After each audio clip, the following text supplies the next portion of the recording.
जय श्री कृष्णा। आपका दीक्षिखा के चैनल में स्वागत है। श्रीमद् भगवत गीता अध्याय 1 भाग 6 अधर्माभिभवात् कृष्ण प्रदुष्यन्ति कुलस्त्रियः स्त्रीषु दुष्टासु वार्ष्णेय जायते वर्णसंकरः।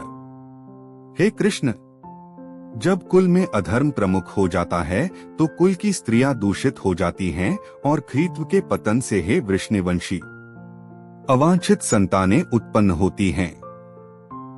इसका तात्पर्य है जीवन में शांति, सुख तथा आध्यात्मिक उन्नति का मुख्य सिद्धांत मानव समाज में अच्छी संतान का होना है।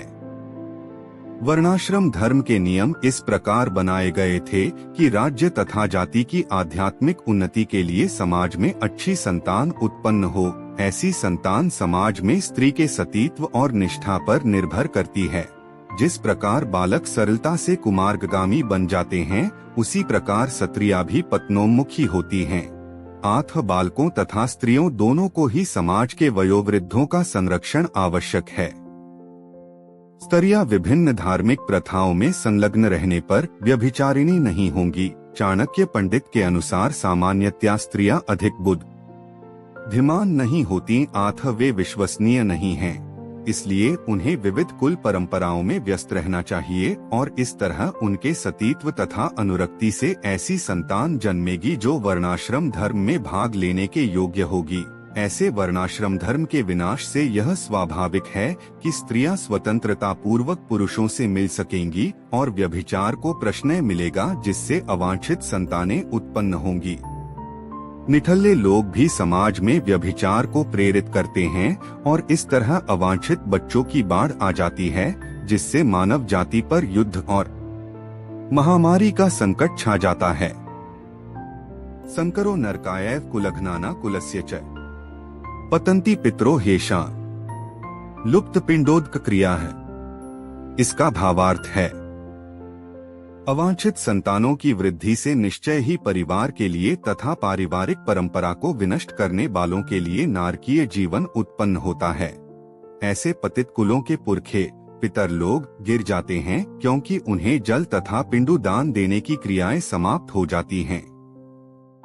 इसका तात्पर्य है सकाम कर्म के विधि विधानों के अनुसार कुल के पितरों को समय समय पर जल तथा पिंडदान दिया जाना चाहिए। यह दान विष्णु पूजा द्वारा किया जाता है, क्योंकि विष्णु को अर्पित भोजन के उच्छिष्ट भाग प्रसाद के खाने से सारे पाप कर्मों से उद्धार हो जाता है।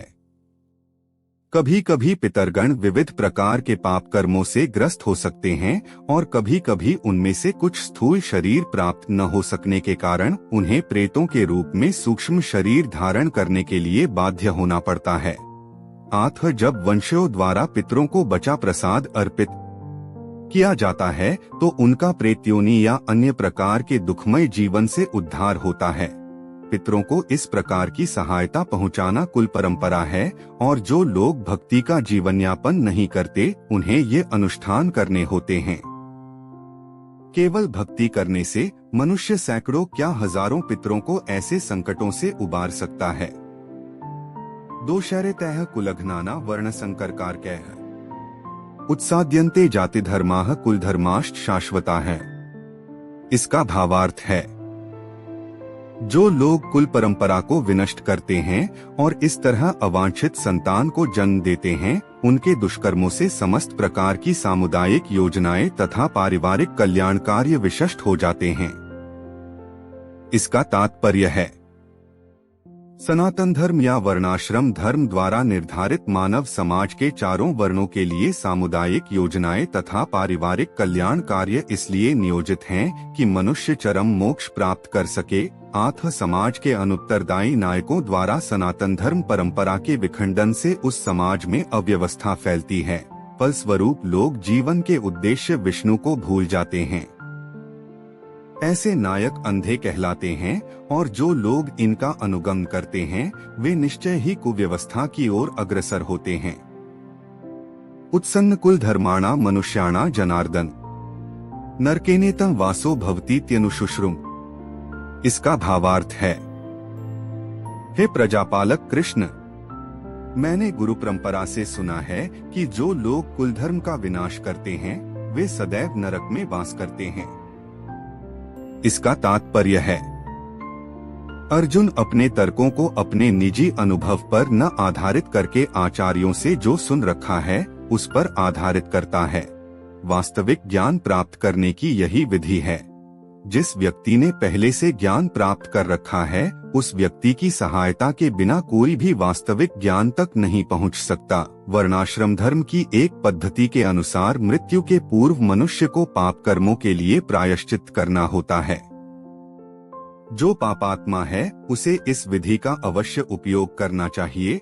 ऐसा किए बिना मनुष्य निश्चित रूप से नरक भेजा जाएगा, जहां उसे अपने पाप कर्मों के लिए कष्टमय जीवन बिताना होगा।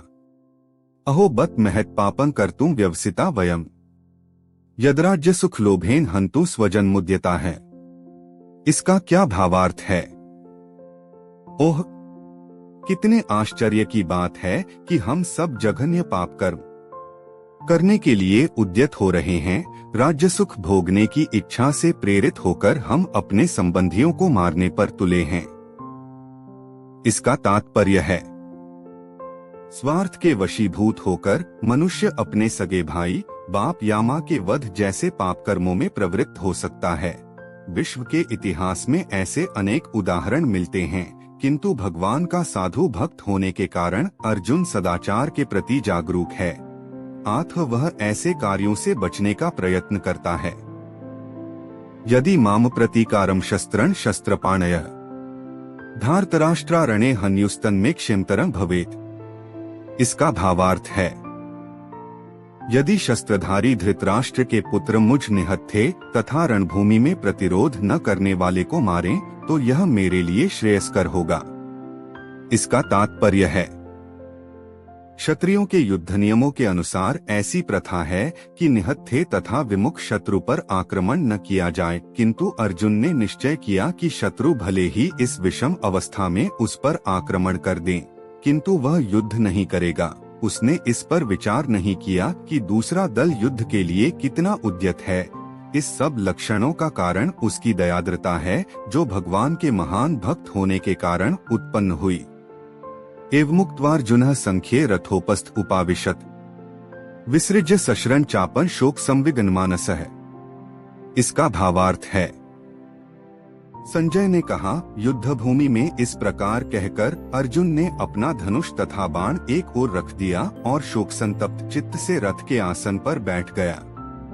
इसका तात्पर्य है अपने शत्रु की स्थिति का अवलोकन करते समय अर्जुन रथ पर खड़ा हो गया था, किंतु वह शोक से इतना संतप्त हो उठा कि अपना धनुष बाण एक ओर रखकर रथ के आसन पर पुनः बैठ गया। ऐसा दयालु तथा कोमलहृदय व्यक्ति जो भगवान की सेवा में रत हो, आत्मज्ञान प्राप्त करने योग्य है। हरे कृष्ण।